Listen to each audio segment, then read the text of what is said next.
The Call of Cthulhu. Chapter 1. The Horror in Clay.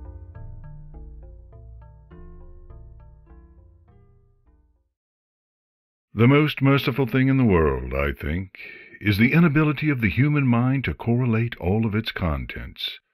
We live on a placid island of ignorance in the midst of black seas of infinity, and it was not meant that we should voyage far.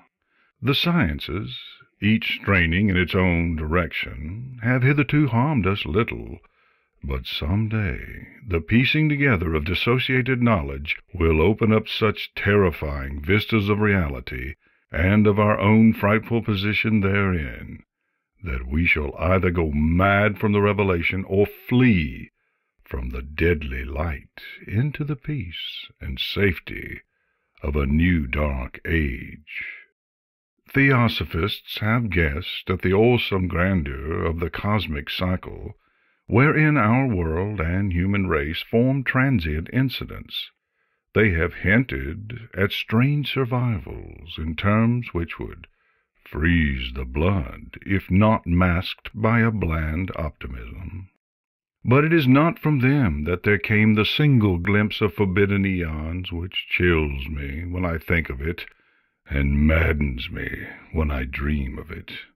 That glimpse, like all dread glimpses of truth, flashed out from an accidental piecing together of separated things, in this case an old newspaper item and the notes of a dead professor. I hope that no one else will accomplish this piecing out. Certainly, if I live, I shall never knowingly supply a link in so hideous a chain. I think that the professor, too, intended to keep silent regarding the part he knew, and that he would have destroyed his notes had not sudden death seized him. My knowledge of the thing began in the winter of 1926-27 with the death of my granduncle, George Gamble Angel, Professor Emeritus of Semitic Languages in Brown University, Providence, Rhode Island. Professor Angel was widely known as an authority on ancient inscriptions, and had frequently been resorted to by the heads of prominent museums, so that his passing at the age of 92 may be recalled by many. Locally, interest was intensified by the obscurity of the cause of death. The professor had been stricken whilst returning from the Newport boat, falling suddenly, as witnesses said, after having been jostled by a nautical-looking negro, who had come from one of the queer dark courts on the precipitous hillside, which formed a short-cut from the waterfront to the deceased's home in William Street. Physicians were unable to find any visible disorder, but concluded, after perplexed debate, that some obscure lesion of the heart, induced by the brisk ascent of so steep a hill by so elderly a man, was responsible for the end. At the time I saw no reason to dissent from this dictum, but I latterly am inclined to wonder, and more than wonder. As my granduncle's heir and executor, for he died a childless widower, I was expected to go over his papers with some thoroughness, and for that purpose moved his entire set of files and boxes to my quarters in Boston. Most of the material which I correlated will later be published by the American Archaeological Society. But there was one box which I found exceedingly puzzling, and which I felt much averse from showing to other eyes. It had been locked, and I did not find the key till it occurred to me to examine the personal ring which the professor carried always in his pocket. Then, indeed, I succeeded in opening it, but when I did so, seemed only to be confronted by a greater and more closely locked barrier. For what could be the meaning of the queer clay bas-relief and the disjointed jottings, ramblings, and cuttings which I found? Had my uncle, in his latter years, become credulous of the most superficial impostures? I resolved to search out the eccentric sculptor responsible for this apparent disturbance of an old man's peace of mind. The bas-relief was a rough rectangle less than an inch thick and about 5 by 6 inches in area, obviously of modern origin. Its designs, however, were far from modern in atmosphere and suggestion. For although the vagaries of Cubism and Futurism are many and wild, they do not often reproduce that cryptic regularity which lurks in prehistoric writing.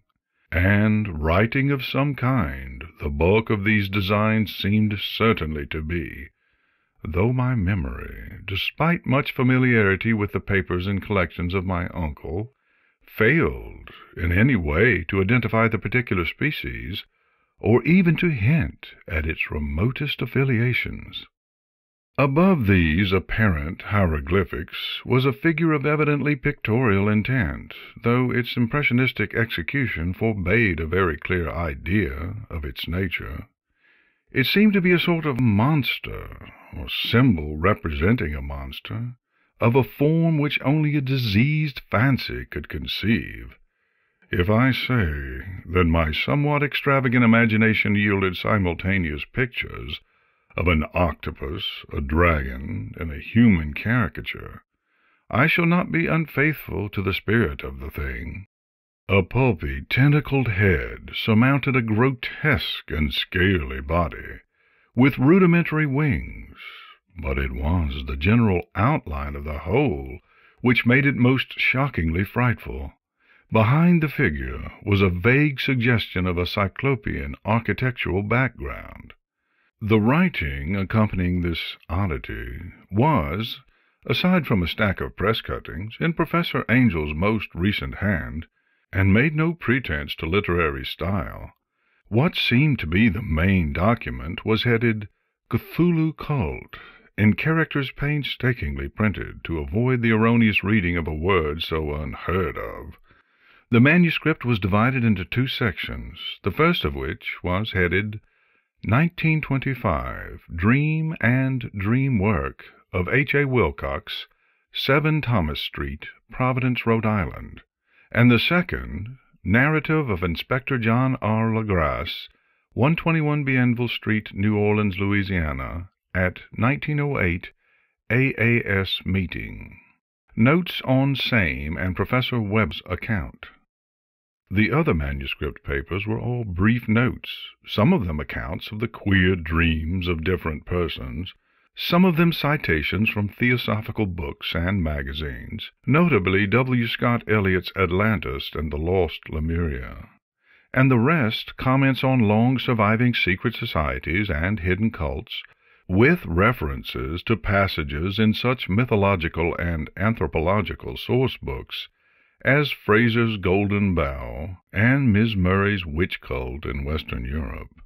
The cuttings largely alluded to ultramental illnesses and outbreaks of group folly or mania in the spring of 1925. The first half of the principal manuscript told a very peculiar tale.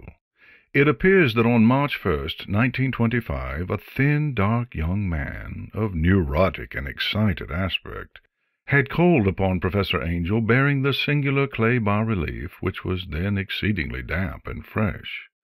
His card bore the name of Henry Anthony Wilcox, and my uncle had recognized him as the youngest son of an excellent family slightly known to him, who had latterly been studying sculpture at the Rhode Island School of Design and living alone at the Fleur-de-Lis building near that institution.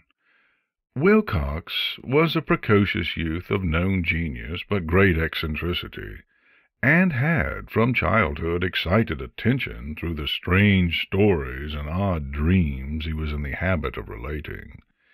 He called himself psychically hypersensitive, but the staid folk of the ancient commercial city dismissed him as merely queer. Never mingling much with his kind, he had dropped gradually from social visibility, and was now known only to a small group of aesthetes from other towns. Even the Providence Art Club, anxious to preserve its conservatism, had found him quite hopeless. On the occasion of the visit, ran the professor's manuscript, the sculptor abruptly asked for the benefit of his host's archaeological knowledge in identifying the hieroglyphics on the bas-relief. He spoke in a dreamy, stilted manner, which suggested pose and alienated sympathy, and my uncle showed some sharpness in replying, for the conspicuous freshness of the tablet implied kinship with anything but archaeology. Young Wilcox's rejoinder, which impressed my uncle enough to make him recall and record it verbatim, was of a fantastically poetic cast, which must have typified his whole conversation, and which I have since found highly characteristic of him. He said, "It is new indeed, for I made it last night in a dream of strange cities, and dreams are older than brooding Tyre, or the contemplative Sphinx, or garden-girdled Babylon." It was then that he began that rambling tale which suddenly played upon a sleeping memory and won the fevered interest of my uncle. There had been a slight earthquake tremor the night before, the most considerable felt in New England for some years, and Wilcox's imagination had been keenly affected. Upon retiring, he had an unprecedented dream of great Cyclopean cities of Titan blocks and sky-flung monoliths, all dripping with green ooze and sinister with latent horror. Hieroglyphics had covered the walls and pillars, and from some undetermined point below had come a voice that was not a voice, a chaotic sensation which only fancy could transmute into sound, but which he attempted to render by the most unpronounceable jumble of letters, Cthulhu Phtagen. This verbal jumble was the key to the recollection which excited and disturbed Professor Angel.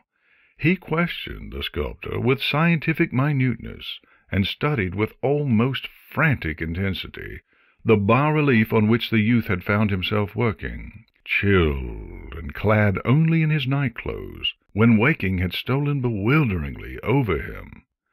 My uncle blamed his old age, Wilcox afterwards said, for his slowness in recognizing both hieroglyphics and pictorial design. Many of his questions seemed highly out of place to his visitor, especially those which tried to connect the latter with strange cults or societies, and Wilcox could not understand the repeated promises of silence which he was offered in exchange for an admission of membership in some widespread mystical or paganly religious body. When Professor Angel became convinced that the sculptor was indeed ignorant of any cult or system of cryptic lore, he besieged his visitor with demands for future reports of dreams. This bore regular fruit, for after the first interview the manuscript records daily calls of the young man, during which he related startling fragments of nocturnal imagery, whose burden was always some terrible cyclopean vista of dark and dripping stone, with a subterrene voice or intelligence shouting monotonously and enigmatic sense-impacts uninscribable save as gibberish. The two sounds most frequently repeated are those rendered by the letters Cthulhu and Relaya. On March 23rd, the manuscript continued, Wilcox failed to appear, and inquiries at his quarters revealed that he had been stricken with an obscure sort of fever and taken to the home of his family in Waterman Street. He had cried out in the night, arousing several other artists in the building, and had manifested since then only alternations of unconsciousness and delirium. My uncle at once telephoned the family, and from that time forward kept close watch of the case, calling often at the Thayer Street office of Dr. Toby, whom he learned to be in charge. The youth's febrile mind, apparently, was dwelling on strange things, and the doctor shuddered now and then as he spoke of them. They included not only a repetition of what he had formerly dreamed, but touched wildly on a gigantic thing, miles high, which walked or lumbered about. He at no time fully described this object, but occasional frantic words, as repeated by Dr. Toby, convinced the professor that it must be identical with the nameless monstrosity he had sought to depict in his dream sculpture. Reference to this object, the doctor added, was invariably a prelude to the young man's subsidence into lethargy. His temperature, oddly enough, was not greatly above normal, but his whole condition was otherwise such as to suggest true fever rather than mental disorder. On April 2nd, at about 3 p.m., every trace of Wilcox's malady suddenly ceased. He sat upright in bed, astonished to find himself at home, and completely ignorant of what had happened in dream or reality since the night of March 22nd. Pronounced well by his physician, he returned to his quarters in 3 days, but to Professor Angel he was of no further assistance.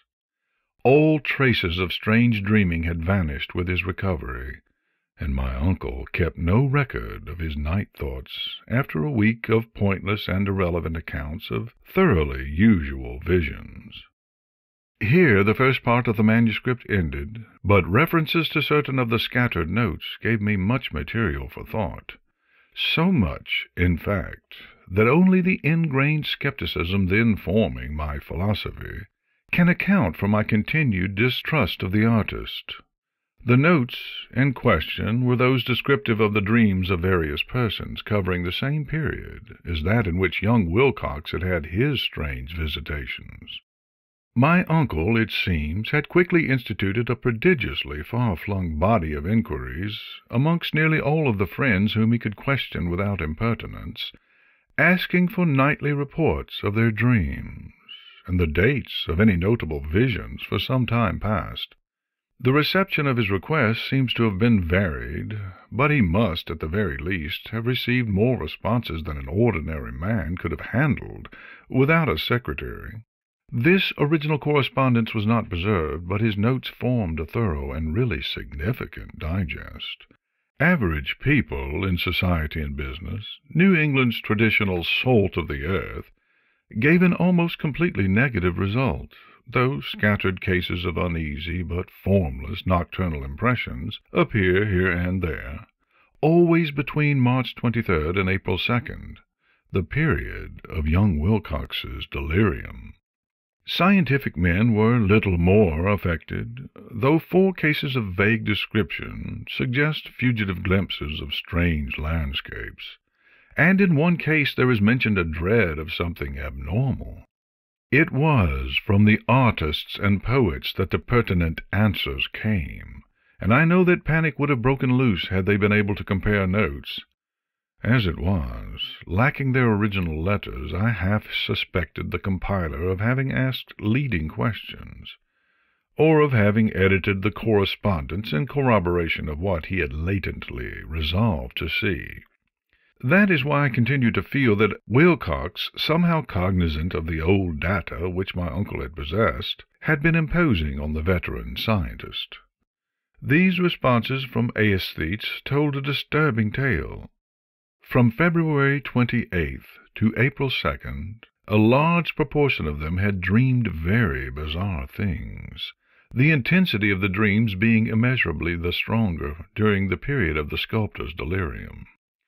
Over a fourth of those who reported anything reported scenes and half-sounds not unlike those which Wilcox had described, and some of the dreamers confessed acute fear of the gigantic, nameless thing visible toward the last.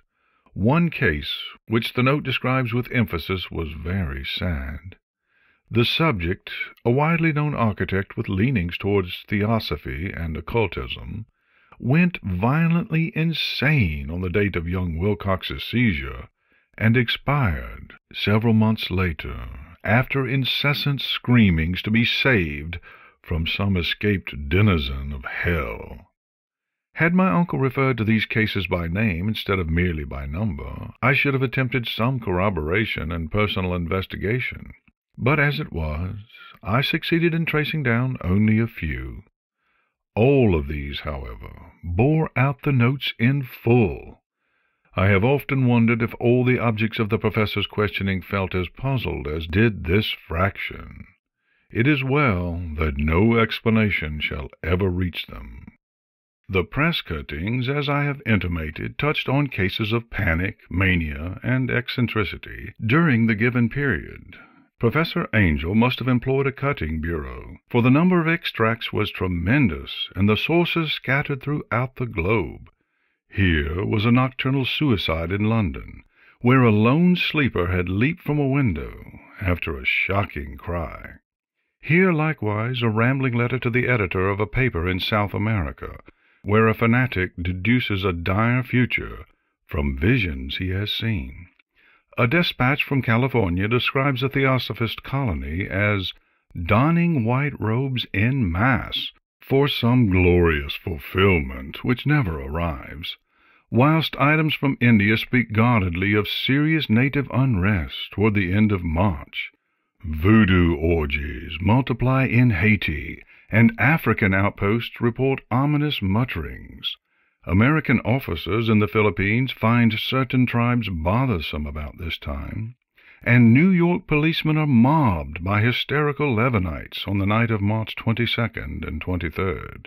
The west of Ireland, too, is full of wild rumor and legendary, and a fantastic painter named Ardois Bonneau hangs a blasphemous dream landscape in the Paris Spring Salon of 1926.